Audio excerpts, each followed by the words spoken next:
प्यारे बच्चों, नमस्कार। पिछली वीडियो में हमने लाभ हानि क्रय विक्रय मूल्य के बारे में पढ़ा था। आज हम उससे थोड़ा सा आगे पढ़ते हैं। छूट यानी कि बट्टा, कर, बिक्री कर या कर, जैसे वैट और जीएसटी, इसके बारे में पढ़ेंगे।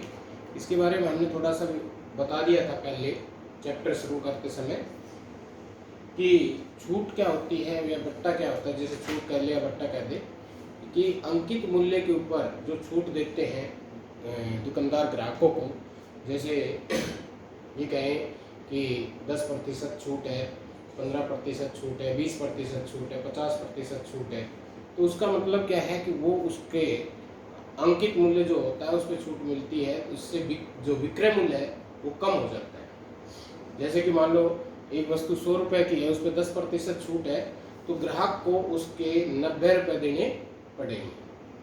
100 का 10% यानी 10 रुपये की छूट होगी, तो 90 रुपये उसे ग्राहक को दुकानदार को देने पड़ेंगे। ग्राहक ने दुकानदार को 90 रुपये देने पड़ेंगे। दूसरा है बिक्री कर है, वो उसके मूल्य को बढ़ा देता है। जैसे कि 100 रुपये की वस्तु है, उस पर सरकार टैक्स लगाती है, जीएसटी या वैट वगैरह लगाती है, 5% लगाती है, तो 100 रुपये की वस्तु ग्राहक को 105 रुपये की पड़ेगी। 100 रुपये उसके अंकित मूल्य है, 5 रुपये उस पर टैक्स लग गया, कर लग गया, वो कर गवर्नमेंट के पास जाएगा, लेकिन ग्राहक के जेब से तो निकल गया। तो इस तरह से ग्राहक को उसके 105 रुपये चुकाने पड़ेंगे, यानी कि विक्रय मूल्य उसका कितना होगा, 105 रुपये। तो अब हम यहाँ ये छूट और कर के बारे में पढ़ेंगे। अब हम उदाहरण लेते हैं इसमें कि एक टेलीविजन जिसका अंकित मूल्य 10,000 रुपये है, दुकानदार ग्राहक को 12% छूट देता है या बट्टा देता है, तो बताइए ग्राहक को उसके कितने रुपए चुकाने पड़ेंगे या ग्राहक को कितने रुपए देने होंगे। तो उसका अंकित मूल्य कितना है,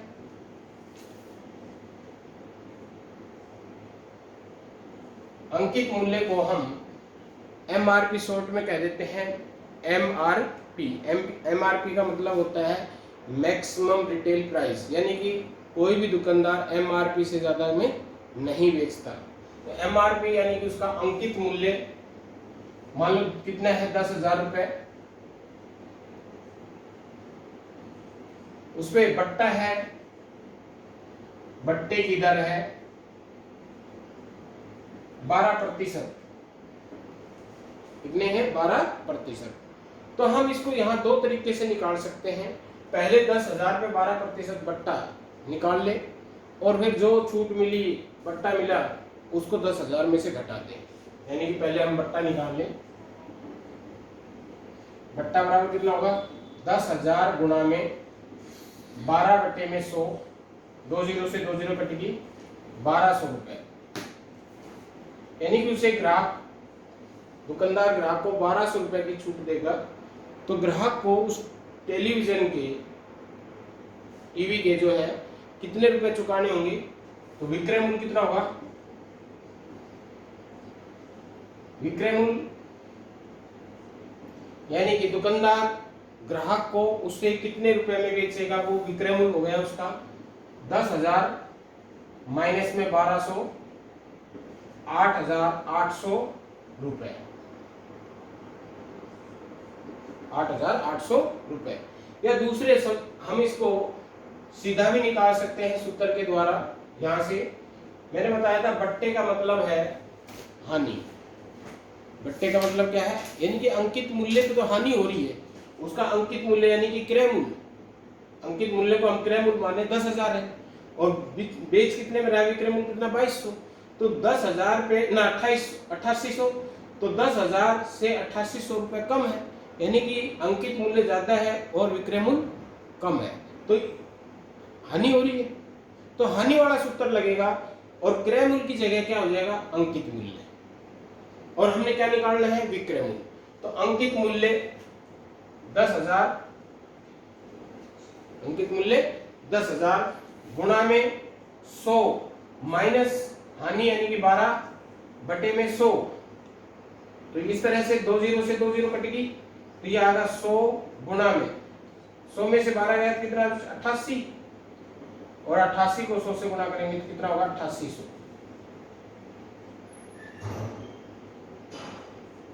8800 रुपए।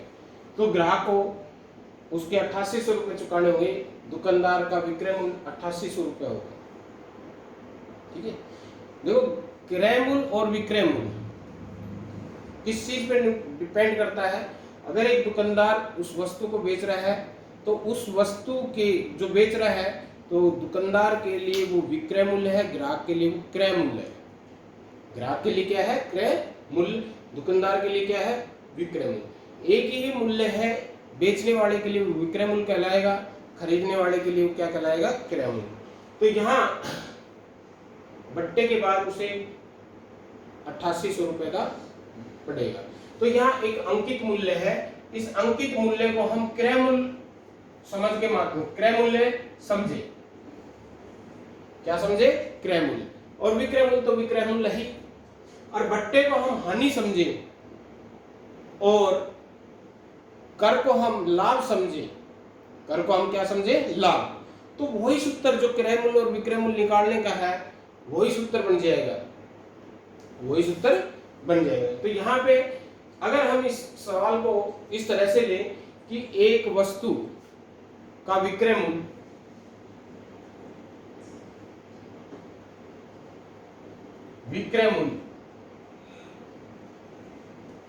विक्रय मूल्य यानी कि उसका बेचने वाला मूल्य कितना है, यहां हम ले 4800 रुपए, कितना, 4800 रुपए। और यहां जो बट्टे की दर है या बट्टा प्रतिशत वो है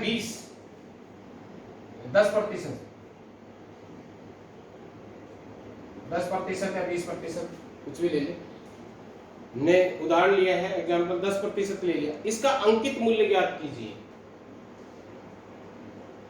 अंकित मूल्य ज्ञात करना है यहाँ पे हमें।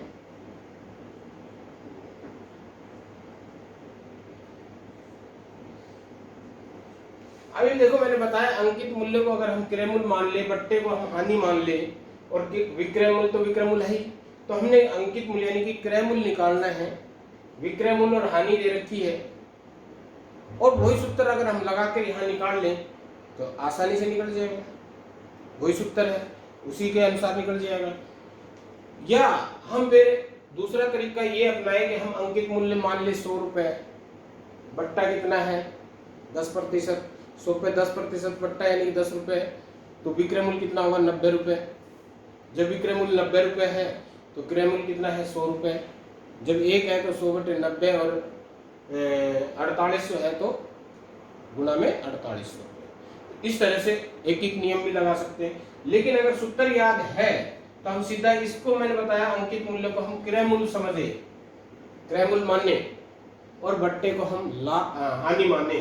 तो विक्रय मूल्य दे रखा है, क्रय मूल्य निकालना हो, क्रय मूल्य यानी कि अंकित मूल्य क्या होता है, अंकित मूल्य बराबर होगा विक्रय मूल्य गुणा में 100 बटे में 100 माइनस बट्टा प्रतिशत यानी कि हानि प्रतिशत, बट्टा प्रतिशत यानी कि हानि प्रतिशत। तो इस तरह से ये आ गया 4800 गुणा में 100 बटे में 100 माइनस 10 यानी कि 4800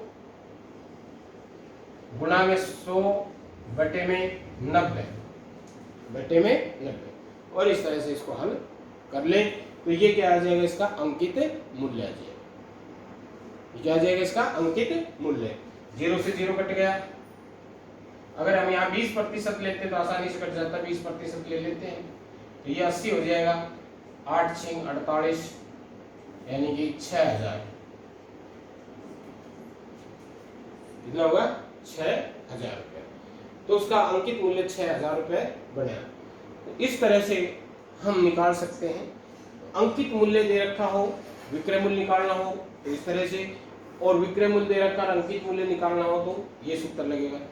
बस हमने सोचना ये है, बस सिर्फ यहाँ अंकित मूल्य को हमने क्रय मूल्य समझना है, अंकित मूल्य को क्रय मूल्य समझना है और बट्टे को हमने हानि समझना है, हानि प्रतिशत समझना है। ठीक है, इसी तरह से करवाड़ा है कि एक वस्तु का अंकित मूल्य है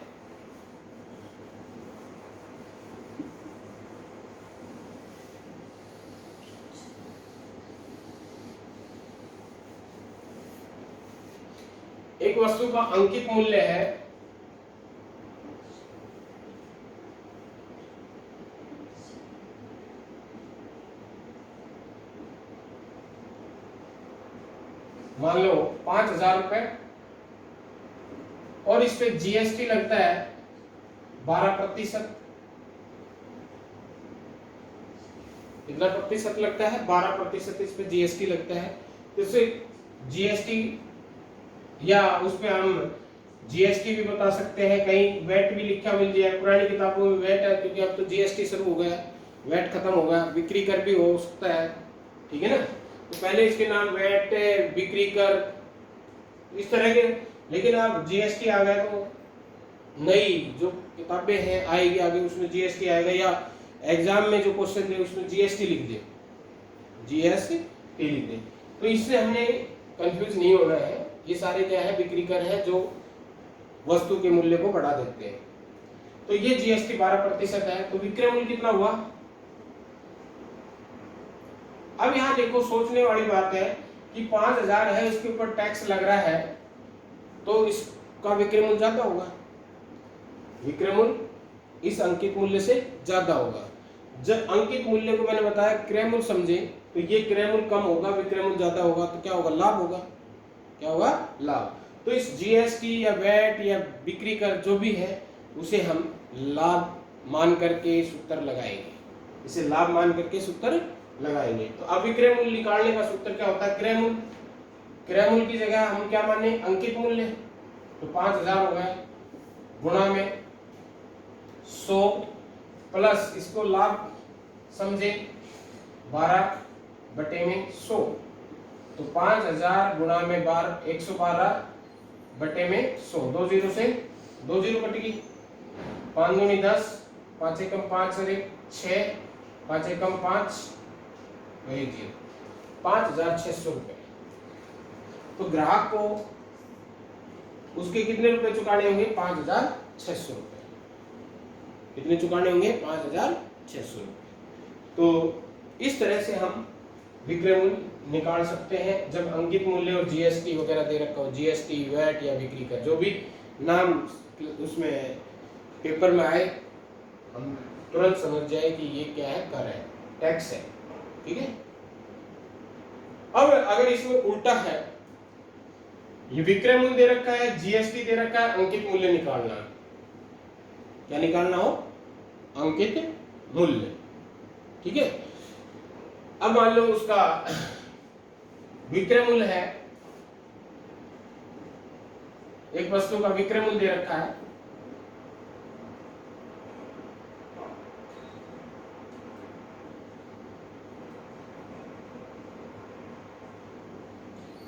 11,000 रुपए और उस पे जीएसटी है 10%। अंकित मूल्य ज्ञात करना हमने कि अंकित मूल्य क्या होगा। तो मैंने बताया अंकित मूल्य को हम क्रय मूल्य समझे, तो अंकित मूल्य बराबर होगा विक्रय मूल्य। विक्रय मूल्य कितना है? 11,000 गुणा में 100 बटे में 100 और जीएसटी को हम लाभ माने, तो क्या होता है? 100 प्लस लाभ, तो 100 प्लस जीएसटी 10। इस तरह से ये आ गया 11,000 गुणा में 100 बटे में 110 बटे में 110। तो 1 जीरो से 1 जीरो कटेगी, 11 एकम 11 और इसको गुणा करें तो कितना होगा? 10,000। 100 को 100 से गुणा करेंगे कितना आएगा? 10,000। तो उसका अंकित मूल्य कितना था? 10,000। और उस 10,000 में अगर हम 10% जीएसटी लगाए तो कितने का पड़ेगा? 11,000 का। उसका विक्रय मूल्य क्या होगा? 11,000। तो आज ये दो ही चीज थी, एक बट्टा और एक कर। कर जिसमें जीएसटी, बिक्री कर, वैट जो भी है सारे किसी भी नाम से वो दे दे, तो उसमें दो चीजें हैं, एक अंकित मूल्य और एक विक्रय मूल्य। तो अगर अंकित मूल्य दे रखा है, विक्रय मूल्य निकालना है तो कैसे निकालेंगे, और अगर विक्रय मूल्य दे रखा है, अंकित मूल्य निकालना है तो कैसे निकालेंगे। दोनों में, बिक्री कर में भी और बट्टा में भी यही एक चीज है। तो आज के लिए इतना ही। इस प्रकार से आपका ये जो है क्रय विक्रय बट्टा और वैट कर, यह आज यही होगा। अब इसमें एक चीज बचती है, चक्रवृद्धि ब्याज, उसको हम कल देखेंगे। धन्यवाद।